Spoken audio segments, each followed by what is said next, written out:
Hello again, juniors. Today we will be reading chapter 3 of The Great Gatsby. This is my second favorite chapter in the whole novel, so I really hope you'll enjoy it. While we are reading, keep in mind we're going to be answering the questions as we go along, and the first one will be answered fairly quickly. All right, let's begin. Chapter 3. There was music from my neighbor's house through the summer nights. In his blue gardens men and girls came and went like moths among the whisperings and the champagne and the stars. At high tide in the afternoon I watched his guests diving from the tower of his raft or taking the sun on the hot sand of his beach, while his two motorboats slit the waters at the sound, drawing aquaplanes over cataracts of foam. On weekends his Rolls Royce became an omnibus, bearing parties to and from the city, between 9 in the morning and long past midnight, while the station wagon scampered like a brisk yellow bug to meet all trains. And on Mondays 8 servants, including an extra gardener, toiled all day with mops and scrubbing brushes and hammers and garden shears, repairing the ravages of the night before. Every Friday 5 crates of oranges and lemons arrived from a fruitier in New York. Every Monday those same oranges and lemons left his back door in a pyramid of pulpless halves. There was a machine in the kitchen which could extract the juice of 200 oranges in a half an hour, if a little button was pressed 200 times by a butler's thumb. At least once a fortnight, a corps of caterers came down with several hundred feet of canvas and enough colored lights to make a Christmas tree of Gatsby's enormous garden. A fortnight, by the way, is 2 weeks. On buffet tables, garnished with glistening hors d'oeuvres, spiced big hams, crowded against salads of harlequin designs and pastry pigs and turkeys bewitched to a dark gold. In the main hall, a bar with a real brass rail was set up, and stocked with gins and liquors, and with cordials so long forgotten that most of his female guests were too young to know one from another. By 7 o'clock the orchestra has arrived. No thin 5-piece affair, but a whole pit full of oboes and trombones and saxophones and violas and cornets and piccolos and low and high drums. The last swimmers have come in from the beach now and are dressing upstairs. The cars from New York are parked 5 deep in the drive, and already the halls and salons and verandas are gaudy with primary colors and hair shorn in strange new ways, and shawls beyond the dreams of Castile. The bar is in full swing, and floating rounds of cocktails permeate the garden outside until the air is alive with chatter and laughter and casual innuendo, and introductions forgotten on the spot, and enthusiastic meetings between women who never knew each other's names. The lights grow brighter as the earth lurches away from the sun, and now the orchestra is playing yellow cocktail music, and the opera of voices pitches a key higher.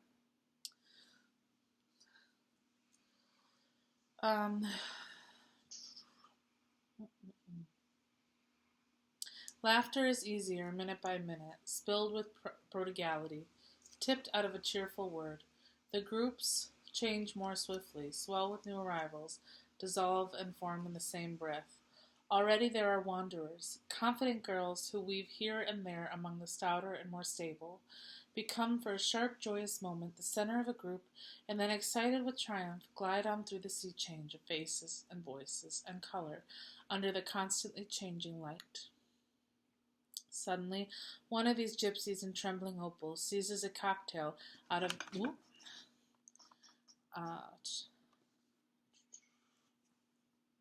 Sorry about the interruption. More problems with one of my cats. He's a troublemaker. Anyways.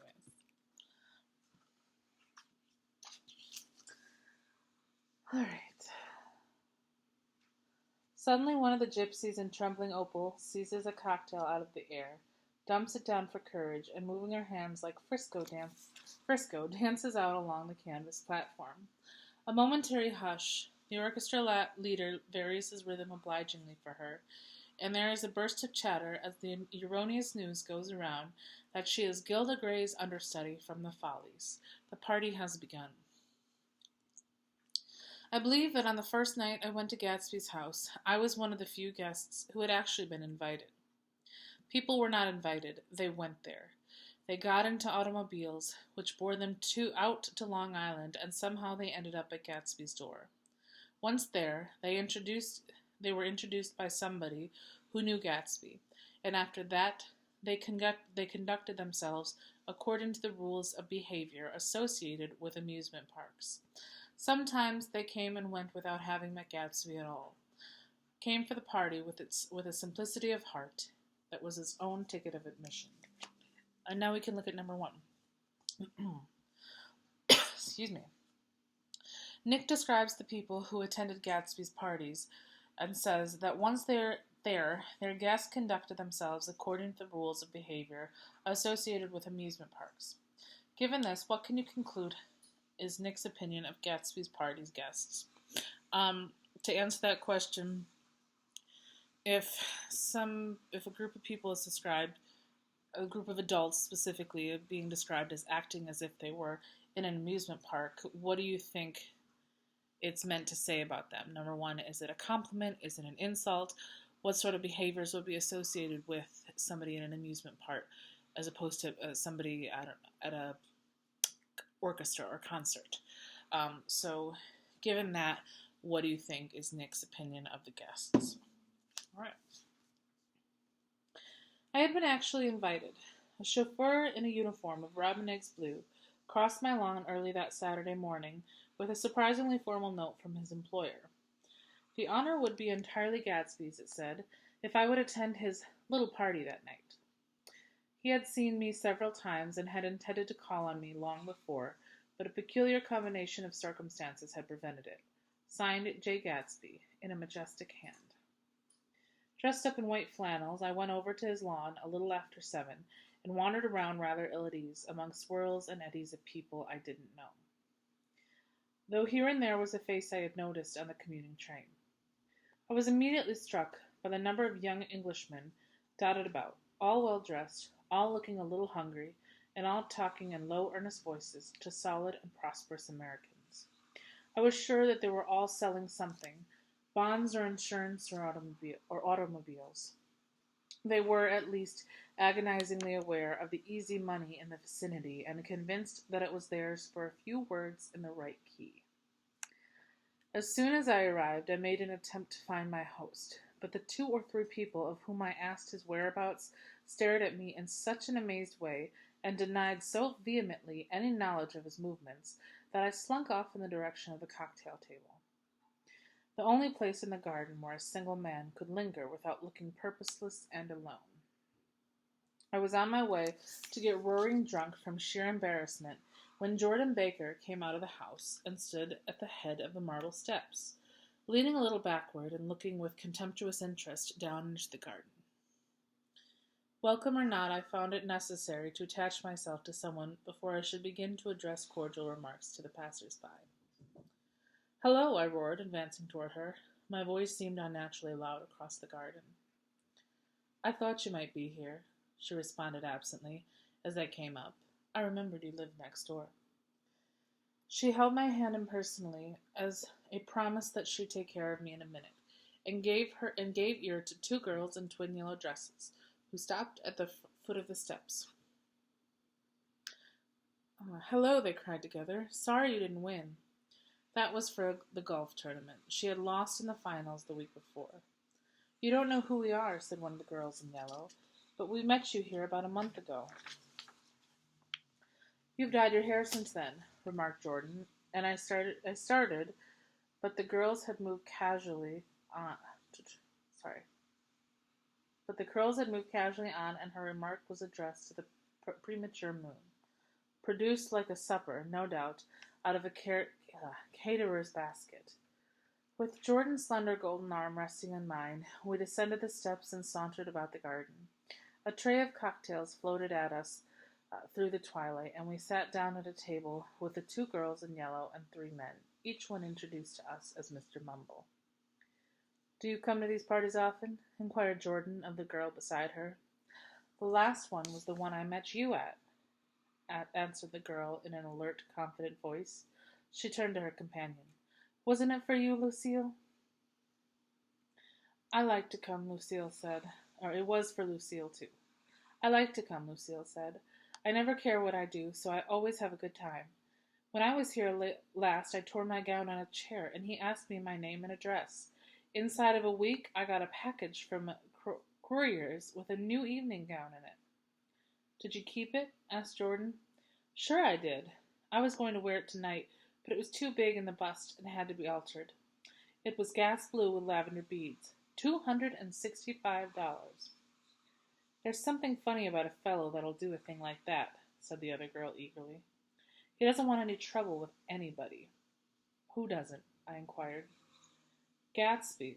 Somebody told me. The two girls and Jordan leaned together confidentially. Somebody told me they thought he killed a man once. A thrill passed over all of us. The three Mr. Mumbles bent forward and listened eagerly.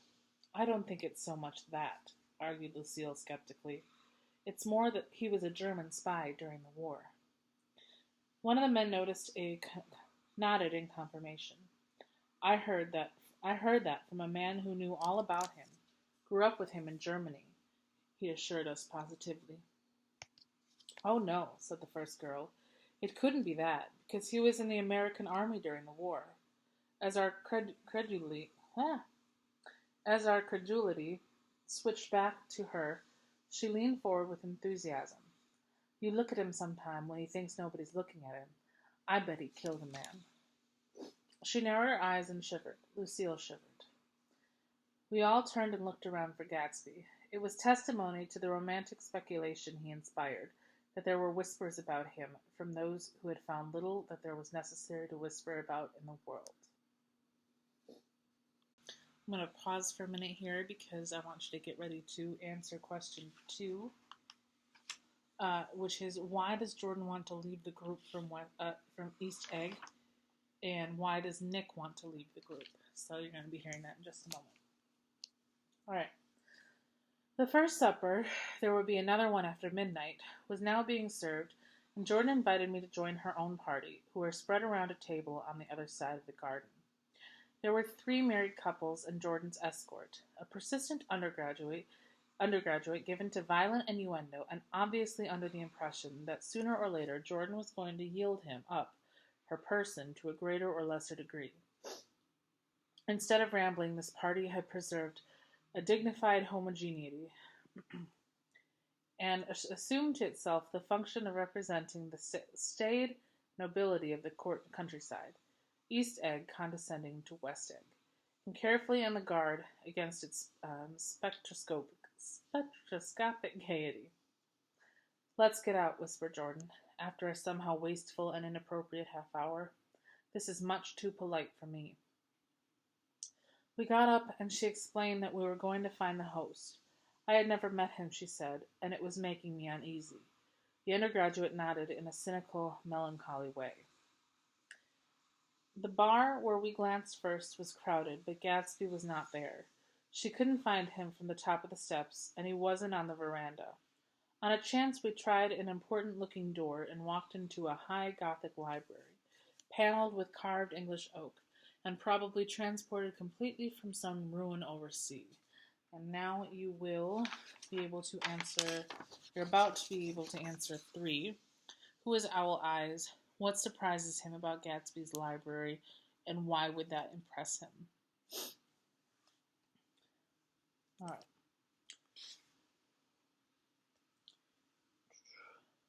A stout, middle-aged man with enormous owl-eyed spectacles was sitting somewhat drunk on the edge of a great table, staring with unsteady concentration at the shelves of books. As we entered, he wheeled excitedly around and examined Jordan from head to foot. What do you think? He demanded impetuously. About what? He waved his hand toward the bookshelves. About that. As a matter of fact, you didn't bother to ascertain. I ascertained. They're real. The books? He nodded. Absolutely real. Have pages and everything. I thought they'd be a nice, durable cardboard. Matter of fact, they're absolutely real. Pages and... Here, let me show you. Taking our skepticism for granted, he rushed to the bookcases and returned with Volume 1 of the Stoddard Lectures. "See," he cried triumphantly, "it's a bona fide piece of printed matter. It fooled me. This fellow's a regular Belasco. It's a triumph. What thoroughness! What realism! Knew when to stop, too. Didn't cut the pages. But what do you want? What do you expect?" He snatched the book from me and replaced it hastily on its shelf, muttering that if one brickhead was removed, the whole library was liable to collapse. "Who brought you?" he demanded. "Or did you just come?" "I was brought. Most people were brought." Jordan looked at him alertly, carefully without answering. I was brought by a woman named Roosevelt," he continued. "Mrs. Claude Roosevelt. Do you know her? I met her somewhere last night. I've been drunk for about a week now, and I thought it might sober me up to sit in a library." "Has it?" "A little bit, I think. I can't tell yet. I've only been here an hour. Did I tell you about the books? They're real. He told us." We shook hands with him gravely and went back outdoors. There was dancing now on the canvas in the garden. Old men pushing young girls backwards into eternal graceless circles, superior couples holding each other tortuously, fashionably, and keeping in the corners, and a great number of single girls dancing individualistically, or relieving the orchestra for a moment of the burden of the banjo or the traps. By midnight the hilarity had increased. A celebrated tenor had sung in Italian, and a notorious contralto had sung in jazz, and between the numbers of people were doing stunts all over the garden, while happy, vacuous bursts of laughter rose toward the summer sky. A pair of stage twins, who turned out to be the girls in yellow, did a baby act in costume, and champagne was served in glasses bigger than finger bowls. The moon had risen higher, and floating in the sound was a triangle of silver scales, trembling a little to the stiff, tiny drip of the banjos on the lawn. I was still with Jordan Baker. We were sitting at a table with a man of about my age and a rowdy little girl who gave way upon the slightest provocation to uncontrollable laughter. I was enjoying myself now. I had taken 2 finger bowls of champagne, and the scene had changed before my eyes into something significant, elemental and profound. At a lull of the entertainment, the man looked at me and smiled. "Your face is familiar," he said politely. "Weren't you in the 3rd Division during the war?" "Why, yes, I was in the 9th Machine Gun Battalion." I was in the 7th Infantry until June 1918. I knew I'd seen you somewhere before." We talked for a moment about some wet, gray little villages in France. Evidently he lived in this vicinity, for he told me that he had just bought a hydroplane and was going to try it out in the morning. "Want to go with me, old sport? Just near the shore along the Sound?" "What time?" "Any time that suits you best." It was on the tip of my tongue to ask his name when Jordan looked around and smiled. "Having a gay time now?" she inquired. "Much better." I turned again to my new acquaintance. "This is an unusual party for me. I haven't even seen the host. I live over there." I waved my hand at the invisible hedge in the distance. "And this man Gatsby sent over his chauffeur with an invitation." For a moment he looked at me as if he failed to understand. "I'm Gatsby," he said suddenly. "What?" I exclaimed. "Oh, I beg your pardon. I thought you knew, old sport. I'm afraid I'm not a very good host." Just so you know, you can answer 4. And then 5 is coming up as well. He smiled understandingly, much more than understandingly. It was one of those rare smiles with a quality of eternal reassurance in it that you may come across 4 or 5 times in life. It faced, or even seemed to face, the whole external world for an instant, and then concentrated on you, with an irresistible prejudice in your favor. It understood you just so far as you wanted to be understood, believed in you as you would like to believe in yourself, and assured you that it had precisely the impression of you that at your best you hoped to convey. Precisely at that point it vanished, and I was looking at an elegant young roughneck, a year or two over 30, whose elaborate formality of speech just missed being absurd. Some time before he introduced himself, I'd got a strong impression that he was picking his words with care. Let's look at number 5. Nick says, I was looking at an elegant young roughneck whose elaborate formality of speech just missed being absurd. Um, Sometime before he introduced himself, I had got a strong impression that he was picking his words with care. What is Fitzgerald trying to convey here about Gatsby? All right, so let's look and make sure you understand these words first. Um, an elegant young roughneck is kind of described as, well, I'm sure you know what elegant means, kind of fancy, respectable. But also, it's a little shocking to Nick that he's so young. Whose elaborate formality, so he's over the top formal, proper, kind of unexpected. And so his elaborate formality of speech, meaning his speech, the way he speaks, is very formal and over the top.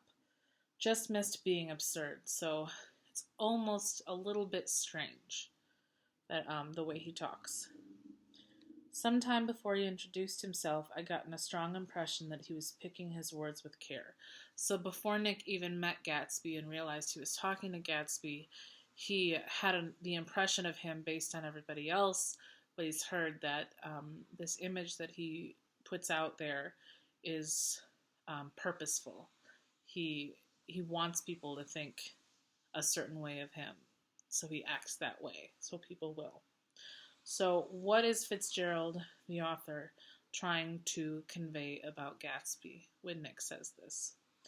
And how should we, as readers, feel about Gatsby based on this information? All right.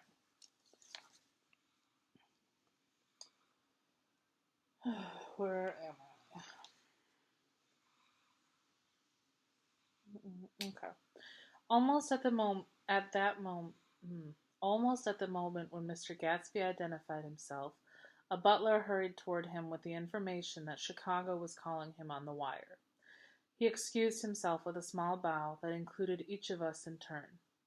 If you want anything, just ask for it, old sport, he urged me. Excuse me, I will rejoin you later. When he was gone, I turned immediately to Jordan, constrained to assure her of my surprise. I had expected that Mr. Gatsby would be a florid and corpulent person in his middle years. So he was very surprised at who Gatsby turned out to be. Who is he? I demanded. Do you know? He's just a man named Gatsby.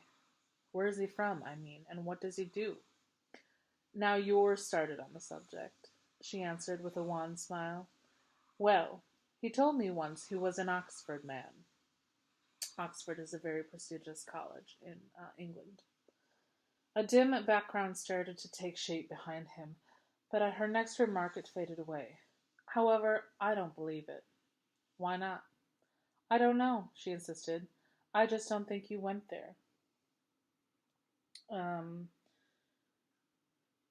So 6. What do you suppose that Jordan does? Why do you suppose that Jordan does not believe Gatsby when he says that he had attended Oxford College? Again, think of the answer to the last question, and that might help you answer this one. The next. All right, we'll go over the next one. Something in her tone reminded me of the other girls. I think he killed a man, and had the effect of stimulating my curiosity. I would have accepted without question the information that Gatsby sprang from the swamps of Louisiana, or from the Iowa east side of New York. From Iowa? And from the lower east side of New York. That was comprehensible. But young men didn't, at least in my provincial inexperience, I believe they didn't, drift coolly out of nowhere and buy a palace on Long Island Sound. Anyhow, he gives large parties, said Jordan, changing the subject with an urban distaste for the concrete. And I like large parties.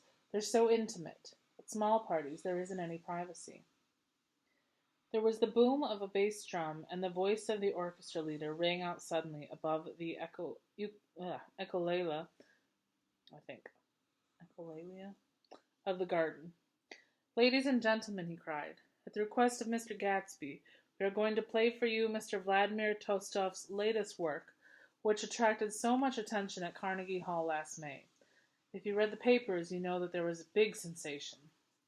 He smiled with jovial condescension, and added, "some sensation," whereupon everybody laughed. "The piece is known," he concluded lustily, "as Vladimir Tostof's Jazz History of the World." The nature of Mr. Tostof's composition eluded me, because just as it began my eyes fell on Gatsby, standing alone on the marble steps, and looking from one group to another with approving eyes. His tanned skin was drawn attractively tight on his face, and his short hair looked as though it were trimmed every day. I could see nothing sinister about him. I wondered if the fact that he was not drinking helped to set him off from his guests, for it seemed to me that he grew more correct as the fraternal hilarity increased. When the Jazz History of the World was over, girls were putting their heads on men's shoulders in puppyish, convivial ways. Girls were swooning backwards, playfully into men's arms, even into groups, knowing that someone would arrest their falls. But no one swooned backward on Gatsby, and no French bob touched Gatsby's shoulder, and no singing quartets were formed with Gatsby's head for one link. All right, so 7, in what ways is Gatsby's behavior at his party quite unlike the behavior of most of his guests? So that would be the paragraph to look at there. All right. "I beg your pardon." Gatsby's butler was suddenly standing beside us. "Miss Baker," he inquired, "I beg your pardon, but Mr. Gatsby would like to speak to you alone." "With me?" she exclaimed in surprise. "Yes, madam." She got up slowly, raising her eyebrows at me in astonishment, and followed the butler toward the house. I noticed that she wore an evening dress, all her dresses, like sports clothes. There was a jauntiness about her movements, as if she had first learned to walk upon golf courses on clean, crisp mornings. I was alone, and it was almost 2. For some time confused and intriguing sounds had issued from a long, many-windowed room which overhung the terrace, eluding Jordan's undergraduate, who was now engaged in an obstetrical conversation with 2 chorus girls, and who implored me to join them. I went inside. The large room was full of people. One of the girls in yellow was playing the piano, and beside her stood a tall, red-haired young lady from a famous chorus, engaged in song. She had drunk a quantity of champagne, and during the course of her song she had decided ineptly that everything was very, very sad. She was not only singing, she was weeping too. Whenever there was a pause in the song, she filled it with gasping, broken sobs, and then took up the lyric again in a quavering soprano. The tears coursed down her cheeks, not freely, however, for when they came into contact with her heavily beaded eyelashes, they assumed an inky color, and pursued the rest of their way in slow black rivulets. A humorous suggestion was made that she sing the notes on her face, whereupon she threw up her hands, sank into a chair, and went off into a deep, finest sleep. She had a fight with a man who says he's her husband," explained a girl at my elbow. I looked around. Most of the remaining women were now having fights with the men said to be their husbands. Even Jordan's party, the quartet from East Egg, were rent asunder by dissension. One of the men was talking with curious intensity to a young actress, and his wife, after attempting to laugh at the situation in a dignified and indifferent way, broke down entirely and resorted to flank attacks. At intervals she appeared suddenly at his side with an anchored diamond and hissed, "You promised," into his ear. So now we can look at number 8. Toward the end of the party, we have an unflattering description of husbands and wives, and also the drunk who has crashed his car. What is Fitzgerald's deeper message to us here? We haven't gotten to the second part yet, but you can be paying attention as we read. The reluctance to go home was not confined to wayward men. The hall was at present occupied by two deplorably sober men and their highly indignant wives. The wives were sympathizing with each other in slightly raised voices. Whenever he sees I'm having a good time, he wants to go home. Never heard anything so selfish in my life. We're always the first ones to leave. So are we. Well, we're almost the last tonight, said one of the men sheepishly. The orchestra left half an hour ago. In spite of the wives' agreement that such malevolence was beyond credibility, the dispute ended in a short struggle, and both wives were lifted kicking into the night. As I waited for my hat in the hall, the door of the library opened, and Jordan Baker and Gadsby came out together. He was saying some last word to her, but the eagerness in his manner tightened abruptly into formality as several people approached him to say goodbye. Jordan's party was calling impatiently to her from the porch, but she lingered for a moment to shake hands. "I've just heard the most amazing thing," she whispered. "How long were we in there?" "Why, about an hour." "It was simply amazing," she repeated abstractly, "but I swore I wouldn't tell, and here I am tantalizing you." She yawned gracefully in my face. "Please come and see me. Phone book, under the name of Mrs. Sigourney Howard, my aunt." She was hurrying off as she talked. Her brown hand waved a jaunty salute as she melted into her party at the door. Rather ashamed that on my first appearance I had stayed so late, I joined the last of Gatsby's guests, who were clustered around him. I wanted to explain that I'd hunted for him early in the evening, and to apologize for not having known him in the garden. "Don't mention it," he enjoined me eagerly. "Don't give it another thought, old sport." The familiar expression held no more familiarity than the hand which reassuringly brushed my shoulder. "And don't forget we're going up in the hydroplane tomorrow morning at 9 o'clock." Then the butler, behind his shoulder, "Philadelphia wants you on the phone, sir." "All right, in a minute. Tell him I'll be right there. Good night." "Good night."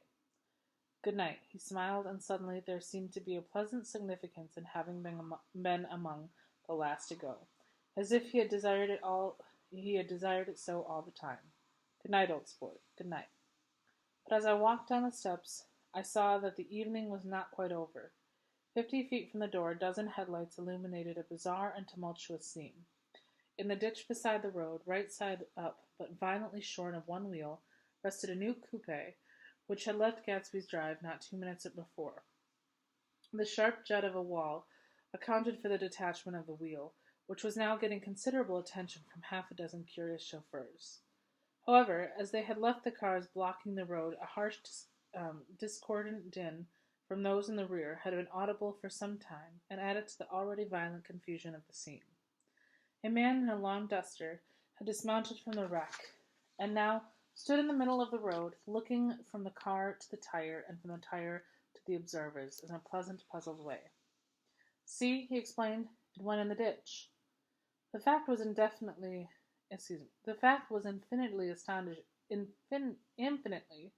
astonishing to him, and I recognized first the unusual quality of wonder, and then the man. It was the late patron of Gatsby's library. "How'd it happen?" He shrugged his shoulders. "I know nothing whatever about mechanics," he said decisively. "But how did it happen? Did you run into the wall?" "Don't ask me," said Owl Eyes, washing his hands of the whole matter. "I know very little about driving, next to nothing. It happened, and that's all I know." "Well, if you're a poor driver, you oughtn't to try driving at night." "But I wasn't even trying," he explained indignantly. "I wasn't even trying." An odd hush fell upon the bystanders. "Do you want to commit suicide? You're lucky it was just a wheel. A bad driver, and not even trying." "You don't understand," explained the criminal. "I wasn't driving. There's another man in the car." The shock that followed this declaration found voice in a sustained "ah" as the door of the coupe swung slowly open. It was now a crowd, stepped back involuntarily, and when the door had opened wide there was a ghostly pause. Then, very gradually, part by part, a pale, dangling individual stepped out of the wreck, pawing tentatively at the ground with a large, uncertain dancing shoe. Blinded by the glare of the headlights, and confused by the incessant groaning of the horns, the apparition stood swaying for a moment before he perceived the man in the duster. "What's the matter?" he inquired calmly. "Did we run out of gas?" Look! Half a dozen fingers pointed at the amputated wheel. He stared at it for a moment, and then looked upward as though he suspected that it had dropped from the sky. It came off, someone explained. He nodded. At first I didn't notice we'd stopped. A pause. Then, taking a long breath and straightening his shoulders, he remarked in a determined voice, "Wander off, tell me when there's a gasoline station." At least a dozen men, some of them a little better off than he was, explained to him that the wheel and the car were no longer joined by any physical bond. "Back out," he suggested after a moment. "Put her in reverse." "But the wheel's off." He hesitated. "No harm in trying," he said. The caterwauling horns had reached a crescendo, and I turned away and cut across the lawn toward home. I glanced back once. A wafer of a moon was shining over Gatsby's house, making the night fine as before, and surviving the laughter and the sound of its still glowing garden. A sudden emptiness seemed to flow now from the windows and the great doors, endowing with complete isolation the figure of the host who stood on the porch, his hand up in a formal gesture of farewell. Reading over what I have written so far, I see I have given the impression that the events of these 3 nights, several weeks apart, were all that absorbed me. On the contrary, they were merely casual events in a crowded summer, and until much later they absorbed me infinitely less than my personal affairs. Most of the time I worked. In the early morning the sun threw my shadow westward as I hurried down the white chasm of lower New York to the Probity Trust. I knew the other clerks and young bond salesmen by their first names, and lunched with them in dark crowded restaurants on little pig sausages and mashed potatoes and coffee. I even had a short affair with a girl who lived in Jersey City, and worked in the accounting department, but her brother began throwing mean looks in my directions, so when she went on her vacation in July, I let it blow quietly over. I took dinner usually at the Yale Club. For some reason, it was the gloomiest event of my day. And then I went upstairs to the library and studied investments and securities for a conscientious hour. There were generally a few rioters around, but they never came into the library, so it was a good place to work. After that, if the night was mellow, I strolled down Madison Avenue past the old Murray Hill Hotel, and over 33rd Street and Pennsylvania Station. I began to like New York, the racy, adventurous feel of it at night, and the satisfaction that the constant flicker of men and women and machines gives to the restless eye. I liked to walk up Fifth Avenue and pick out romantic women from the crowd, and imagine that in a few minutes I was going to enter into their lives, and no one would ever know or disapprove. Sometimes in my mind I followed them to their apartments on the corners of hidden streets, and they turned and smiled back at me before they faded through the door into warm darkness. At the enchanted metropolitan twilight, I felt a haunting loneliness sometimes, and felt it in others, poor young clerks who loitered in front of the windows, waiting until it was time for a solitary restaurant dinner. Young clerks in the dusk, wasting the most poignant moments of night and life. Again at 8 o'clock, when the dark lanes of the 40s were 5 deep, with throbbing taxicabs, bound for the theater district, I felt a sinking in my heart. Forms leaned together in the taxis as they waited, and voices sang, and there was laughter from unheard jokes, and lighted cigarettes outlined in unintelligibly gestures inside. Imagining that I, too, was hurrying toward gaiety and sharing their intimate excitement, I wished them well. For a while, I lost sight of Jordan Baker, and then in midsummer I found her again. At first I was flattered to go places with her, because she was a golf champion and everyone knew her name. Then it was something more. I wasn't actually in love, but I felt a sort of tender curiosity. The bored, haughty face that she turned to the world concealed something. Most affectations conceal something eventually, even though they don't in the beginning. And one day I found out what it was. When we were on a house party together up in Warwick, she left a borrowed car out in the rain with the top down, and then lied about it. And suddenly I remembered the story about her that had eluded me that night at Daisy's. At our first big golf tournament, there was a row that nearly reached the newspapers, a suggestion that she had moved her ball from a bad lie to the semifinal round. The thing approached the proportions of a scandal, then died away. A caddy retracted his statement, and the only other witness admitted that he might have been mistaken. The incident and the name had remained together in my mind.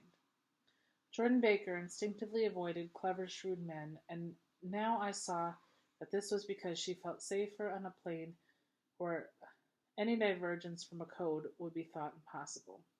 She was incurably dishonest. She wasn't able to endure being at a disadvantage. And given this unwillingness, I suppose she had begun dealing with in subterfuges when she was very young in order to keep that cool, insolent smile turned to the world, and yet satisfied the demands of her hard, jaunty body. It made no difference to me. Dishonesty in a woman is a thing you never blame deeply. I was casually sorry, and then I forgot. It was on that same house party that we had a curious conversation about driving a car. It started because she passed so close to some workman that our fender flicked a button on the man's coat. "You're a rotten driver," I protested. "Either you ought to be more careful, or you oughtn't to drive at all." "I am careful." "No, you're not." "Well, other people are," she said lightly. "What's that got to do with it?" "They'll keep out of my way," she insisted. "It takes two to make an accident." "Suppose you meet somebody just as careless as yourself." "I hope I never will," she answered. "I hate careless people. That's why I like you." Her gray sun-stained eyes stared straight ahead, but she had deliberately shifted our relations, and for a moment I thought I loved her. But I am slow-thinking and full of interior rules that act as brakes on my desires, and I knew that first I had to get myself definitely out of the tangle back home. I've been writing letters once a week and signing them "Love, Nick," and all I could think of was how, when this certain girl played tennis, a faint mustache of perspiration appeared on her upper lip. Nevertheless, there was a vague understanding that had to be tactfully broken off before I was free. Everyone suspects himself of at least one of the cardinal virtues, and this is mine. I am one of the few honest people that I have ever known. All right. I'm going to leave the last question for you to answer on your own, and it says, Jordan declares to Nick that she hates careless people. Explain the irony here. So we're going to end chapter 3, and we will continue chapter 4 next.